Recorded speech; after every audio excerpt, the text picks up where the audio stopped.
Hello, everyone. I am Kimberly Wetlow, and I will be talking to you today about the differences between being breastfed and being bottle fed.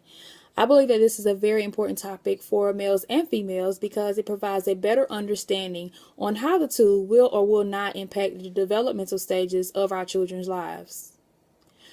When planning to have a baby, the first thing that comes to my mind is how can I protect my child in every way possible? Not knowing what we put in our kids' mouth at such a young age will have an impact on how they live their lives in the future. Before having my first son, I was unsure about whether or not I wanted to breastfeed or bottle feed. Therefore, I took a course entitled Breastfeeding 101, and it helped me to determine whether or not I wanted to breastfeed or bottle feed.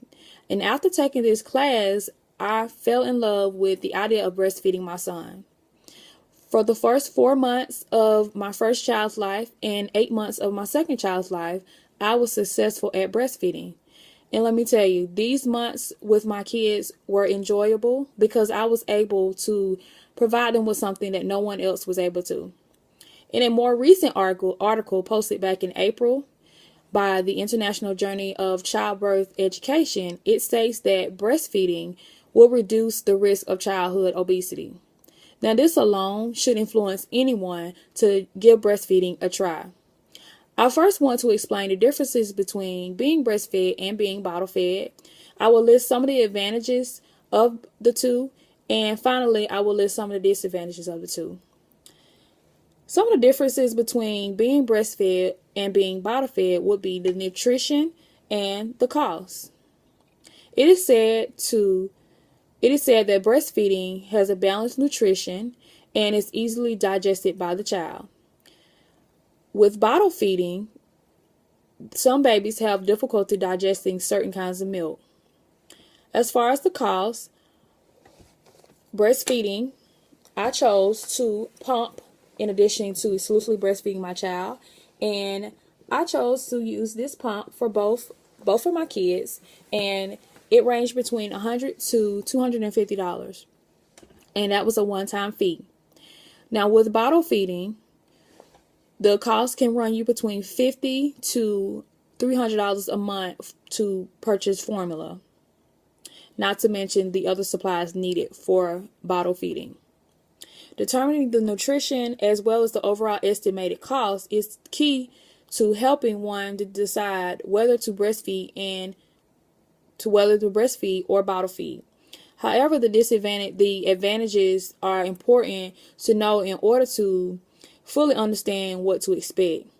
Some advantages of breastfeeding will have to be the on-demand availability of being able to breastfeed wherever you are.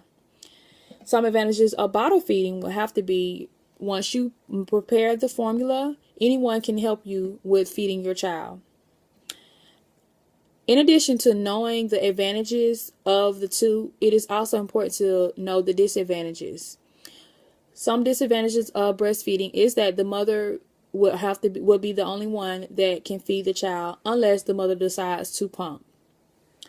And with bottle feeding, it is a very extensive amount of time when preparing the formula.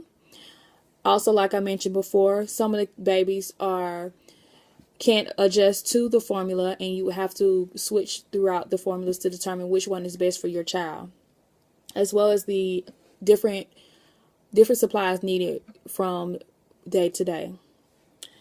Knowing the importance of what we choose for our children will help lead them to healthier lifestyles for the future. According to the CDC, Healthy People 2020 is planning to increase the overall breastfeeding rate from 76.9% to 81.9%. In conclusion, there is more to having a child than to just picking names and picking pretty color schemes.